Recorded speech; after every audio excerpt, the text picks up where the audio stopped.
अब अगली बड़ी खबर संभल के सपा सांसद जौहर रहमान बर्क से जुड़ी हुई है। दरअसल इस बीच उन्हें थोड़ी सी राहत जरूर मिल चुकी है, यानी इस वक्त उनकी गिरफ्तारी नहीं होगी। और साथ ही ये जानकारी भी आपको दे दें कि सपा सांसद बर्क को हाईकोर्ट से जरूर झटका मिला है, क्योंकि एफआईआर रद्द करने की मांग को खारिज कर दिया गया है। तो सपा सांसद जौहर रहमान की फिलहाल गिरफ्तारी नहीं होगी। इलाहाबाद हाईकोर्ट से सांसद बर्क को फिलहाल राहत जरूर है, लेकिन संभल मामले को लेकर ही ये बताया जा रहा है कि एफआईआर रद्द करने की मांग को खारिज किया गया है। उत्तर प्रदेश की संभल लोकसभा सीट से समाजवादी पार्टी के सांसद जौहर रहमान बर्क को यह बड़ा झटका लगा है। इलाहाबाद हाईकोर्ट ने सांसद बर्क के खिलाफ दर्ज एफआईआर रद्द करने से इनकार किया। कोर्ट ने कहा कि एफआईआर रद्द नहीं होगी और पुलिस जांच जारी रहेगी।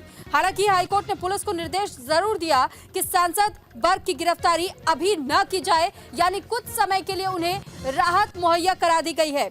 तो फिलहाल देखिए, इस वक्त उनकी गिरफ्तारी नहीं होगी, लेकिन एफआईआर भी रद्द करने को लेकर के खारिज कर दिया गया है ये मामला। और इसी मामले में सुप्रीम कोर्ट के एक पुराने आदेश पर अमल करने को भी कहा गया है। हाई कोर्ट ने ये कहा कि जिन धाराओं में सांसद बर्क के खिलाफ एफआईआर दर्ज की गई, उनमें 7 साल से कम की सजा होती है।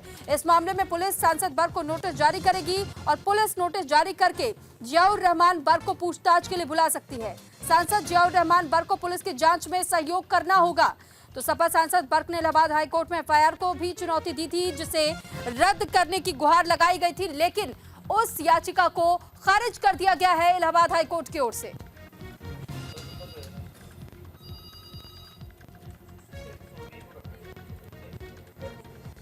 सपा सांसद जौहर रहमान बर्क को लेकर लगातार देखिए ऐसी खबरें सामने आ रही है कि उनकी मुश्किलें बढ़ती जा रही है। हालांकि कुछ समय की राहत जरूर, क्योंकि अभी उनकी गिरफ्तारी नहीं हो रही है।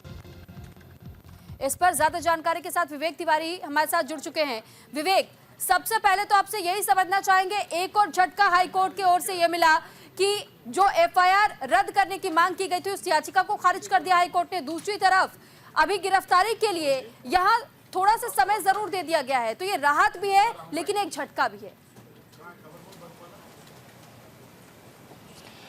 देखिए, राहत तो ऐसी कुछ खास नहीं कह सकते हैं, क्योंकि 7 साल से कम की सजा का जब प्रावधान होता है ऐसी एफआईआर में, तो वैसे भी पुलिस आमतौर पर गिरफ्तारी नहीं करती है। तो अगर ये हाईकोर्ट न जाते तो भी इनकी गिरफ्तारी शायद ना होती, पूछताछ जरूर होती। तो राहत ऐसा तो हम नहीं कह सकते हैं। जो इनकी मेन प्रेयर थी कि उनके खिलाफ जो एफआईआर दर्ज की गई है उसको खारिज कर दिया जाए, क्योंकि उनका ये कहना था कि वो उस वक्त वहाँ पर नहीं थे, बाहर थे। उसके बावजूद पुलिस ने सियासी पेशबंदी में या सियासी दुश्मनी की वजह से उनके ऊपर एफआईआर दर्ज की है या सरकार ने कराई है, ये उनका कहना था। तो उस मांग को हाई कोर्ट ने खारिज कर दिया है, यानी कि पुलिस की इन्वेस्टिगेशन चलेगी। एफआईआर अपनी जगह पर एग्जिस्ट कर रही है, सारी जांच पड़ताल होगी, उनसे पूछताछ भी होगी। गिरफ्तारी पर रोक लगा दी है, इसको हम रोक कह सकते हैं। वैसे भी पुलिस जो सुप्रीम कोर्ट का डायरेक्शन है कि 7 साल से कम की अगर सजाएं हैं, ऐसी एफआईआर दर्ज की गई है, तो पुलिस गिरफ्तारी नहीं करती है।